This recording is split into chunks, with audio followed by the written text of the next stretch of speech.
அன்பு நேயர்களே வணக்கம். இப்பொழுது ராமநவமி உற்சவம் உலகெங்கிலும் சீரும் சிறப்புமாக கொண்டாடிக் கொண்டு இருக்கிறோம். இந்த ராமநவமி உற்சவ வைபவத்தின் நடுவிலே ஏகாதசி வருவதென்பது எவ்வளோ பெரிய விஷயம். ஒரு பக்கம் ராமநவமி விரதம், அந்த விரதத்துக்குள்ளேயே இந்த ஏகாதசி விரதமும் வருகிறது. ஞாயிற்றுக்கிழமை அன்னைக்கு வருது. ஞாயிற்றுக்கிழமை அன்னைக்கு ஆயில்ய நட்சத்திரம். இந்த ஆயில்ய நட்சத்திரத்துக்கு ராமநவமிக்கு என்ன ஒரு இணைப்பு என்று நினைக்கலாம். இந்த ஆயில்ய நட்சத்திரம் யாருடைய நட்சத்திரம்? அவன்தான் லக்ஷ்மணன், இளையாழ்வார். அப்படிப்பட்ட இளங்கோவும் வாளும் வில்லும் கொண்டு பின்தொடர என்று தன்னுடைய வாழ்க்கையையே தியாகம் செய்துவிட்டு இவன் காட்டுக்கு போக தேவையில்லாத பொழுதும் ராமனோடு இருப்பதுதான் எனக்கு வாழ்வு. சீதை சொன்னா, நின் பிரிவிலும் சுடுமோ பெருங்காடுன்னுட்டு. அவ கட்டிக்கொண்ட மனைவி.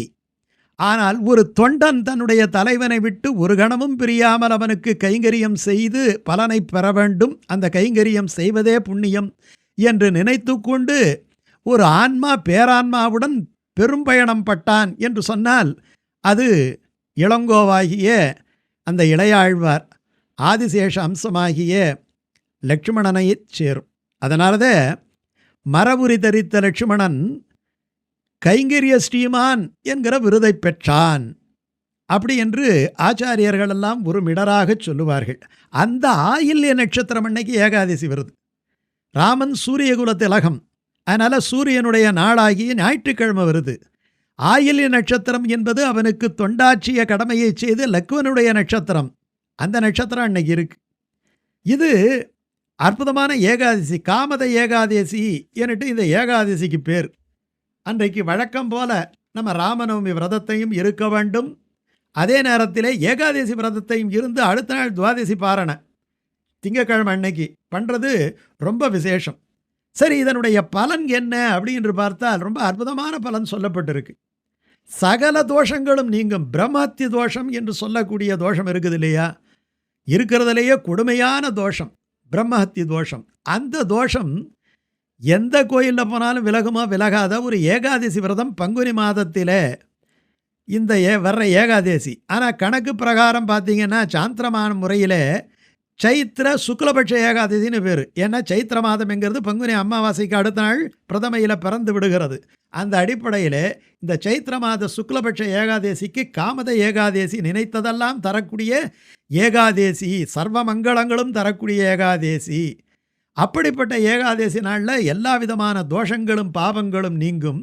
கிரகண காலத்திலே முன்னோர்களை நினைத்து தர்ப்பணம் பண்ணினால் என்ன பலன் கிடைக்குமோ, கிரகண காலத்திலே புண்ணிய நதி தீரத்திலே தகுதி உள்ளவர்களுக்கு தானம் தந்தால் எத்தனை விதமான ஸ்ரேயஸ் புகழ் கிடைக்குமோ, எத்தனை விதமான ஐஸ்வர்யாதிகள் கிடைக்குமோ, அதெல்லாம் கிடைக்குமா இந்த ஏகாதசி விரதம் ஒரு நாள் இருக்கிறதால ராமநவமியின் போது இருக்கிறது.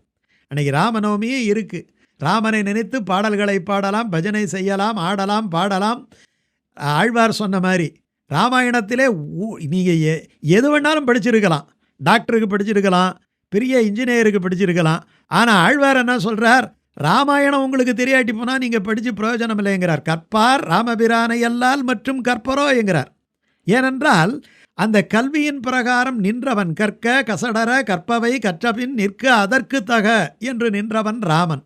அதனால் நடையில் நின்றுயர் நாயகன், நடையன ஒழுக்கத்திலே சிறந்தவன்.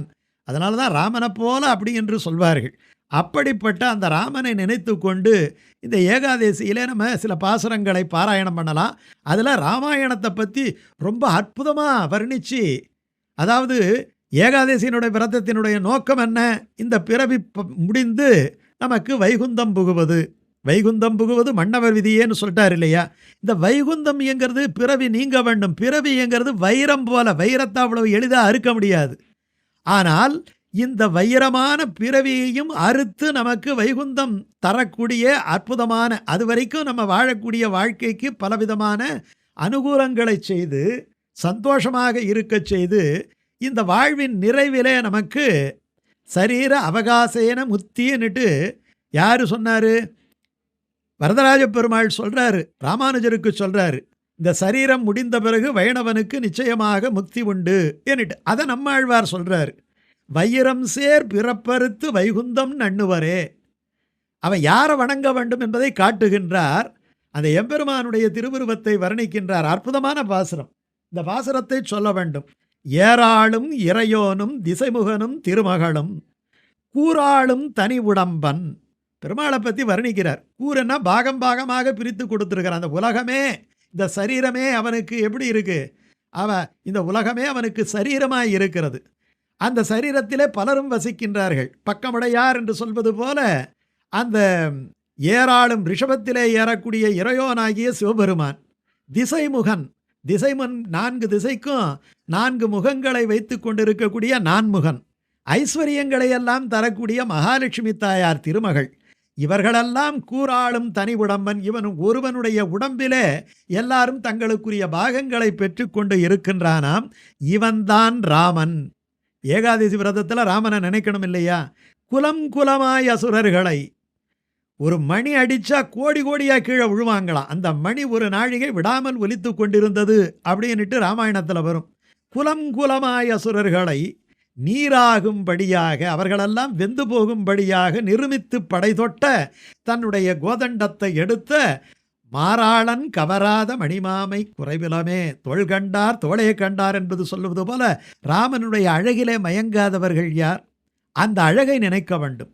உயிரினால் குறைவில்லா உலகேழ் தன் உள் ஒடுக்கி பாலனாய் ஏழுலகும் உண்ட அந்த பெருமான் என்ன தயிர் வெண்ணெய் உண்டானான். கடைசியில் தயிர் வெண்ணெய் உண்டானை அந்த குருகூர் சடகோபன். அந்த குருகூர் சடகோபன் செயிரில் சொல் இசைமாலை ஆயிரத்தாள் இப்பத்தால், செயிரில் சொல் இசைமாலை ஆயிரத்தில் இப்பத்தால் வைரம் சேர் பிறப்பறுத்து வைகுந்தம் நண்ணுவரே. இந்த பிறப்பை அறுத்து வைகுந்தத்திலே மிக எளிதாக புகுந்து விடுவார்கள். அதைத்தான் தியாகராஜ சுவாமி சொன்னார். ராமநாமம் ஜென்ம ரட்சக மந்திரம் என்று சொன்னார்.